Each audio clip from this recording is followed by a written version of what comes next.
భయ్యా ఇంతకీ మనం ఎక్కడికి వెళ్తున్నాం? ఎక్కడికంటావేంటి, మన సినిమా సెప్టెంబర్ 12 రిలీజ్ అవుతుంది కదా, అవును. కిష్కింధపురి.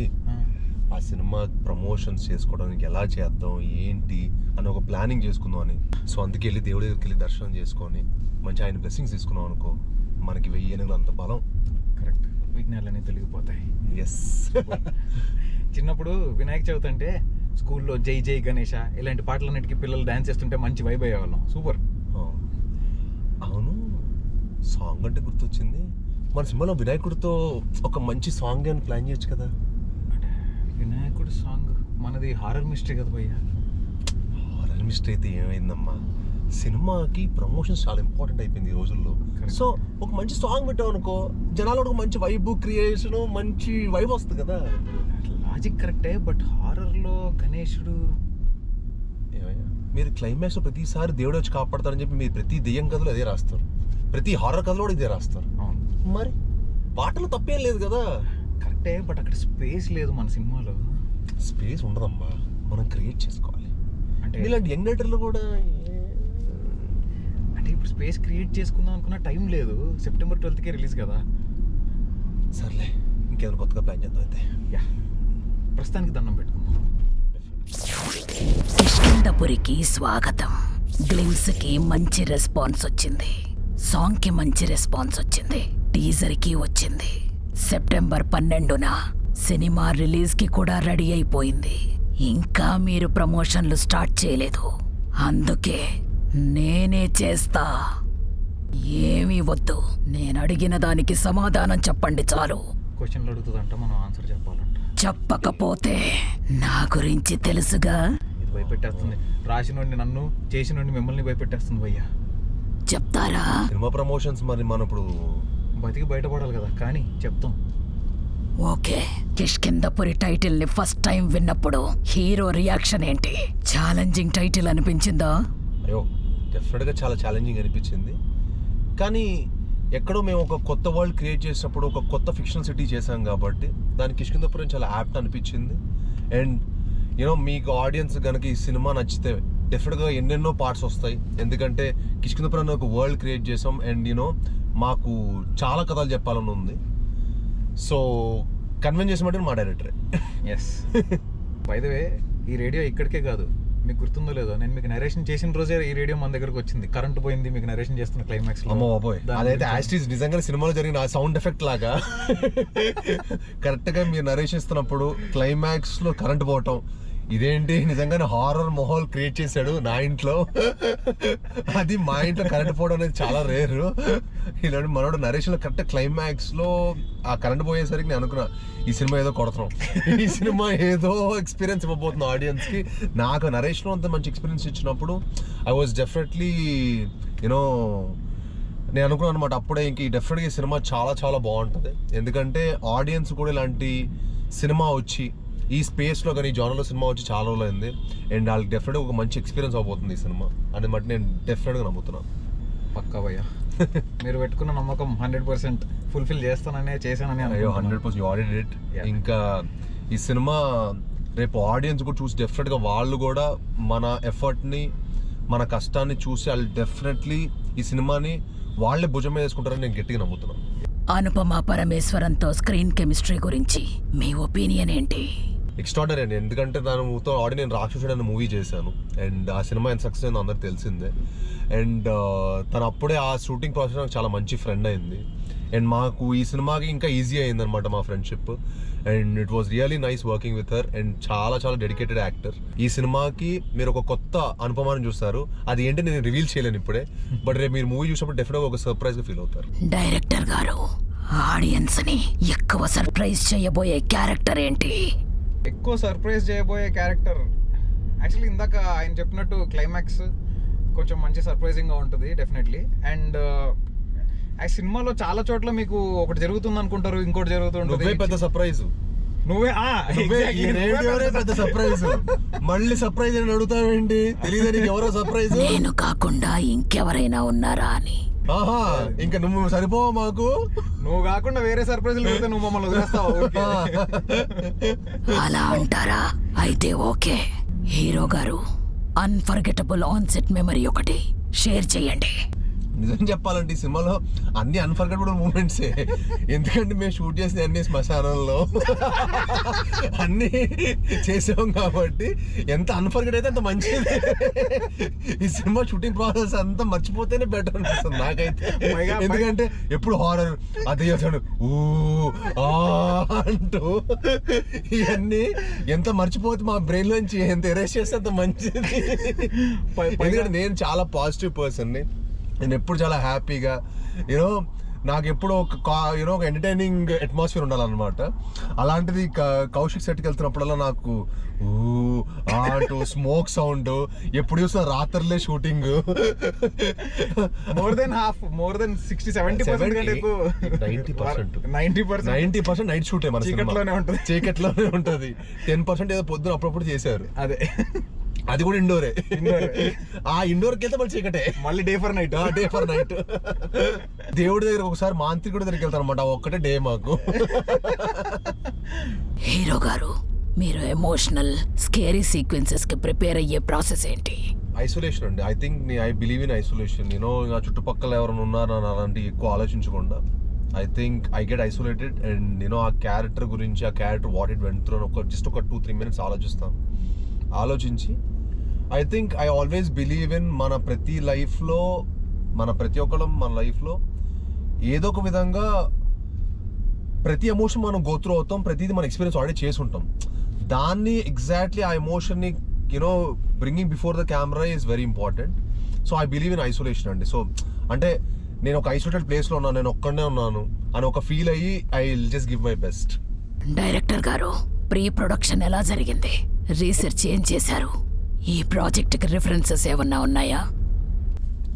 ఐ మీన్ చాలా ఎక్స్టెన్సివ్ ప్రీ ప్రొడక్షన్ చేసామండి దీనికి. మీకు సినిమాలో మీరు ఏదైతే విజువల్లీ ఆన్ స్క్రీన్ మీరు ఏదైతే చూస్తారో అది కాకుండా దాని వెనక back end layers, back end details, back end metaphors చాలా ఉంటాయి. సో అది నేను డెఫినెట్లీ ఆఫ్టర్ రిలీజ్ నేను క్లియర్గా ప్రతి దానికి వెనుకున్న మెటఫర్, ప్రతి దానికి వెనుకున్న బ్యాక్ స్టోరీ అంతా ఎక్స్ప్లెయిన్ చేస్తాను. But we did a lot of pre production and colour palettes, schemes, ఎందుకు ఈ కలర్ ఉండాలి, హీరో ఎందుకు ఈ కలర్ షర్ట్ వేసుకోవాలి, హీరోయిన్ ఎందుకు ఇలా ఉండాలి.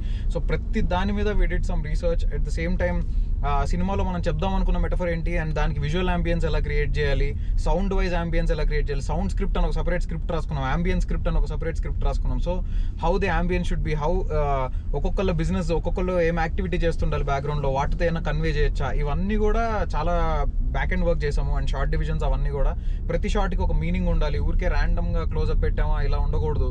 ఒక క్లోజప్ పెట్టామంటే దానికి ఒక పర్పస్ ఉండాలి, ఒక వైడ్ పెడితే దానికి ఒక పర్పస్ ఉండాలి, ఓవర్ ద షోల్డర్ షార్ట్ పెడితే దానికి ఒక పర్పస్ ఉండాలి. సో ఇలా everything has its purpose in the film. Nothing is just purposeless, అలా ఏది లేదు. సో అదంతా నేను సినిమా రిలీజ్ అయిన తర్వాత డెఫినెట్లీ ఎక్స్ప్లెయిన్ చేస్తాను. మన ఈ రోజుల్లో చాలా బాలీవుడ్లో చాలా చోట్ల మనం ఇప్పుడు ముంజియా, స్త్రీ 2 ఇవన్నీ చూసి మనం అనుకుంటున్నాం కదా అరే చాలా మంచి థియేటర్ ఎక్స్పీరియన్స్ ఫిల్మ్, మంచి సినిమాటిక్ ఎక్స్పీరియన్స్ ఉన్న ఫిల్మ్స్ అని. సో అది ఇక్కడ మనం ఎందుకు క్రియేట్ చేయకూడదు అని ఒక పట్టుదలతోటి నేను కౌశిక్ గారు ఈ సినిమాకి ది బెస్ట్ ఎక్స్పీరియన్స్ వాళ్ళ ఆడియన్స్కి అని చెప్పి we gave our best and we did our best అనుకుంటున్నామండి. హీరో గారు, ఒక 1 minute చిన్న హారర్ స్టోరీ లేదా ఇన్సిడెంట్ చెప్పండి. లైఫ్ లో జరిగింది లేదా విన్నది. బట్ తర్వాత తెలిసినది హారర్ కాదు, వాడు మమ్మల్ని ట్రాప్ చేశాడని. నేను బాంబేలో చదువుకున్నాను అనమాట 16 years ఉన్నప్పుడు. సో ఒక ఫ్రెండ్ నన్ను చెప్పాడు, భయ అక్కడ ఒక బూత్ బంగ్లా ఉంది వెళ్దాం అంటే, సరే అని చెప్పి ఎక్స్పీరియన్స్ చేద్దాం అని చెప్పి నేను కూడా మా ఫ్రెండ్ మాటలు నమ్మి వెళ్ళాను అనమాట. అక్కడికి వెళ్ళిన తర్వాత తెలిసింది ఏంటంటే, అక్కడికి వెళ్తే వాడు హే జాన్ అని మాట్లాడుతున్నాడు. ఆడు రియాక్షన్ ఇస్తున్నాడు, జాన్ అని చెప్పి మాట్లాడితే ఆడు మమ్మల్ని వై డిడ్ యూ కమ్ అది ఇది అంటున్నాడు. ఇదేంటి, వాడు ముందుగా మాతో పెట్టేశాడు అనమాట. భయ నీకు నిజంగా దెయ్యం చేపిస్తే అక్కడ మీకు 5,000 ఇవ్వాలి అన్నాడు. పోరా దెయ్యం లేదు ఏం లేదు అని చెప్పి నేను అసలు నమ్మేవాడినే కదా దెయ్యాలు ఉంటాయి. సో ఆడేం చేశాడంటే అక్కడ నిజంగానే ఒక ఫ్రెండ్ ఎవరు పెట్టాడు, వాడికి 500 రూపీస్ 1000 రూపీస్ ఇచ్చి వాడితో పర్ఫార్మెన్స్ చేయించాడు. అంటున్నాడు ఇదేంటర్ మామ చెప్పి మేమందరం ఇంకా కార్లో నుంచి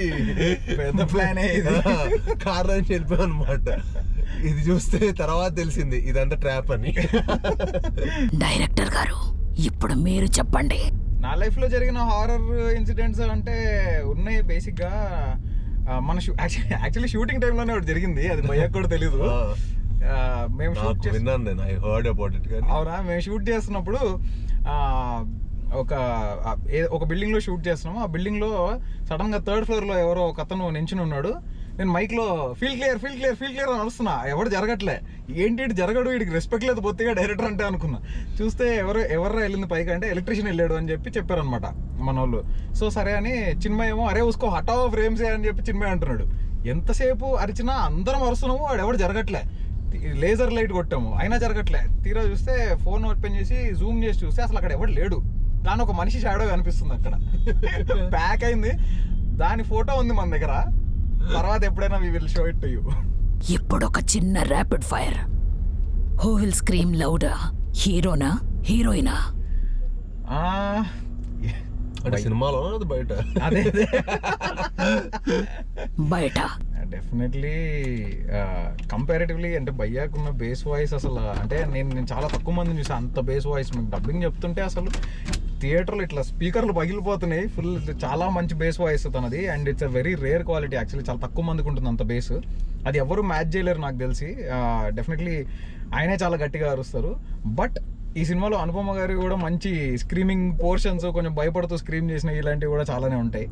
yeah, but comparatively definitely him. Hero గారు విచ్ ఇస్ స్కేరియా, ఘోస్టా, క్రిటిక్సా? Scarier ghoster critics.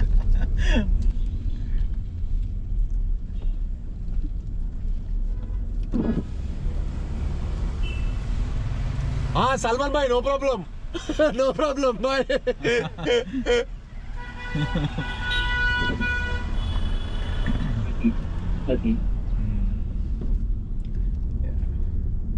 Which is scarier ghost or critics అంట. ఇది ర్యాపిడ్ ఫైర్, తప్పదు చెప్పాల్సిందే. బట్ ఐ థింక్ నేను జెన్యున్గా చెప్తున్నానండి, ఈ సినిమా డెఫినెట్గా నేను క్రిటిక్స్ని నేను చాలా వాల్యూ చేస్తాను. యాక్చువల్లీ మీడియా వాళ్ళని కూడా నేను చాలా వాల్యూ చేస్తాను. అండ్ వాళ్ళ క్రిటిక్స్ని అందరినీ సాటిస్ఫై చేసే సినిమా చేద్దామని కిష్కింధపురి చేయడం జరిగింది. ఎందుకంటే వాళ్ళకి కనుక ఒక సినిమా నచ్చిందంటే మీడియా వాళ్ళ సపోర్ట్ తోటి సినిమా ఏ రేంజ్కి వెళ్తుందో నాకు తెలుసు పర్సనల్గా. ఎందుకంటే నాకు రాక్షసుడు సినిమాకు కూడా చాలా ఎక్స్ట్రాడనరీ క్రిటిక్స్ నుంచి కానీ ఆడియన్స్ నుంచి కానీ ప్రతి ఒక్క వైపు నుంచి నాకు చాలా మంచి ఫీడ్బ్యాక్ వచ్చిందనమాట. అండ్ వాళ్ళ ఆ సినిమాని సపోర్ట్ చేసిన విధానం చూసి ఆ సినిమా ఓపెన్ అయిన దానికి తర్వాత నెంబర్స్ చాలా చేంజ్ అయినాయి. అండ్ నేను ఈ సినిమా ద్వారా మీడియా దగ్గర నుంచి అంతకు మించి సపోర్ట్ వస్తుందని కోరుకుంటున్నాను. అండ్ వస్తుందని డెఫినెట్గా నమ్ముతున్నాను కూడా. One horror movie you will never rewatch. You will never rewatch. I think I went to the theater. What is that film? It's very famous. I actually got scared for the film. Insidious. Not Insidious. Conjuring. I think Conjuring. అంటే Conjuring theatre నేను మళ్ళీ టీవీలో చూసాను, but టీవీలో నాకు అది same impact create అవ్వాలా. But when I watch Conjuring in theatre, oh my god, I thought I will never come to theatre again to watch Conjuring. But మళ్ళీ ఏంట్రా అంత భయపడ్డాం అని చెప్పి మళ్ళీ టీవీలో చూస్తే I didn't feel like so అందుకే నాకు అదే అనిపిస్తుంది ఇప్పుడు. అందుకే కిష్కింధపురి చేయడం కూడా నాకు మెయిన్ కారణం అదేనండి. ఎందుకంటే కిష్కింధపురి లాంటి సినిమాలు థియేటర్లోనే ఎక్స్పీరియన్స్ చేయాల్సిన సినిమాలు. అండ్ మీరు ఎంత పెద్ద హోమ్ థియేటర్ పెట్టినా ఏం పెట్టినా సరే ఇంట్లో మీకు ఆ ఎక్స్పీరియన్స్ అయితే రాదు.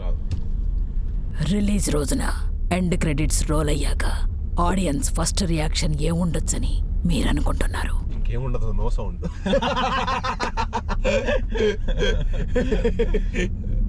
ఇంకా మీరు చెప్పారు కదా, స్టార్ట్ క్రెడిట్స్ నుంచి ఎండ్ క్రెడిట్స్ వరకు no sound. They will be but luckily ఏంటంటే మా సినిమాలో చిన్న లాఫ్స్ ఒక మంచి కొంచెం ఫన్ కూడా ఉంటుందండి. It's a nice film to watch with entire family. మీకు చిన్న పిల్లల నుంచి పెద్దవాళ్ళకి అందరు నచ్చే సినిమా. చాలా రోజులైంది అనుకుంటా ఒక సినిమాలో మద్యపానం ధూమపానం ఆ కార్డ్ పడకుండా కూడా సినిమా రాకుండా తెలిసి ఇప్పుడు ఏ సినిమా లేదు. మా సినిమా అది కూడా పడదు, ఎందుకంటే మా సినిమాలో ఒక్క సింగిల్ షాట్ ఆఫ్ స్మోకింగ్ కానీ డ్రింకింగ్ కూడా లేదు. So entire film is so clean that you can come and watch with entire family. And మాకు లక్కీగా మా సినిమా డ్యూరేషన్ 3 నిమిషాలు కలిసి వచ్చింది. సో అదొక యాడెడ్ అడ్వాంటేజ్ అనమాట మాకు. ఈ నగరానికి ఏమైంది యాడ్ కూడా లేదు మా సినిమాలో. సో ఇంటర్వెల్కి ఎన్ని వాళ్ళు తొందరగా సినిమా థియేటర్కి వచ్చేసేయండి సెకండ్ హాఫ్ చూడటానికి. కిష్కింధపురి 2 ఉండొచ్చా? కిష్కింధపురి 2 ఉండొచ్చా అనేది ఆడియన్స్ చేతిలో ఉందండి. Correct. అండ్ మా చేతిలో అయితే ఉంది, మా డైరెక్టర్ గారి దగ్గర ఆడి కథ ఉంది, యాక్షన్ కూడా ready. But we definitely want to achieve that. Let's hope for the best on September 12th. Yeah. మీ అందరి సపోర్ట్ తోటి, మీ అందరి లవ్ తోటి డెఫినెట్లీ కిష్కింధపురి 2 రాబోతుంది. ఓకే రాఘవ్, ఇప్పటి వరకు మీతో సరదాగా మాట్లాడాను. థియేటర్లో మిమ్మల్ని కూడా భయపెడతాను. రామ్ పాడిచ్చేయాలి నువ్వు. కుమ్మయ్య కిష్కింధపురి నీదే. ఫస్ట్ హీరో కిష్కింధపురికి ఎవరా అంటే సువర్ణమయ్య రేడియో.